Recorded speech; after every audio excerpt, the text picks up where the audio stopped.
Madame de Cambremer, en femme qui a reçu une forte éducation musicale,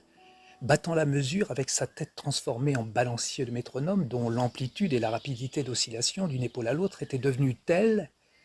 avec cette espèce d'égarement et d'abandon du regard qu'ont les douleurs qui ne se connaissent plus ni ne cherchent à se maîtriser et disent « Que voulez-vous » qu'à tout moment, elle accrochait avec ses solitaires les pattes de son corsage et était obligée de redresser les raisins noirs qu'elle avait dans les cheveux sans cesser pour cela d'accélérer le mouvement.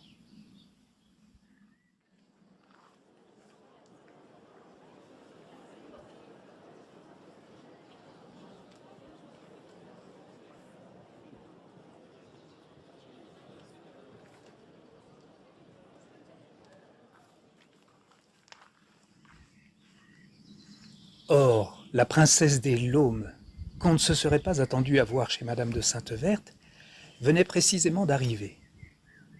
Pour montrer qu'elle ne cherchait pas à faire sentir, dans un salon où elle ne venait que par condescendance, la supériorité de son rang,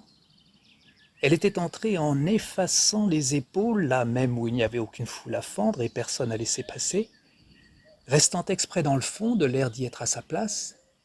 comme un roi qui fait la queue à la porte d'un théâtre tant que les autorités n'ont pas été prévenues qu'il est là, et bornant simplement son regard, pour ne pas avoir l'air de signaler sa présence et de réclamer des égards, à la considération d'un dessin du tapis ou de sa propre jupe, elle se tenait debout à l'endroit qui lui avait paru le plus modeste, et d'où elle savait bien qu'une exclamation ravie de Madame de Sainte-Verte allait l'attirer dès que celle-ci l'aurait aperçue, à côté de Madame de Cambremer qui lui était inconnue. Elle observait la mimique de sa voisine mélomane, mais ne l'imitait pas. Ce n'est pas que pour une fois qu'elle venait passer 5 minutes chez Madame de Sainte-Verte, la princesse des Laumes n'eût souhaité, pour que la politesse qu'elle lui faisait comptât double, se montrer le plus aimable possible, mais par nature, elle avait horreur de ce qu'elle appelait les exagérations et tenait à montrer qu'elle n'avait pas à se livrer à une manifestation qui n'allait pas avec le genre de la coterie où elle vivait, mais qui pourtant, d'autre part, ne laissait pas de l'impressionner, à la faveur de cet esprit d'imitation voisin de la timidité que développe chez les gens les plus sûrs d'eux-mêmes l'ambiance d'un milieu nouveau, fût-il inférieur.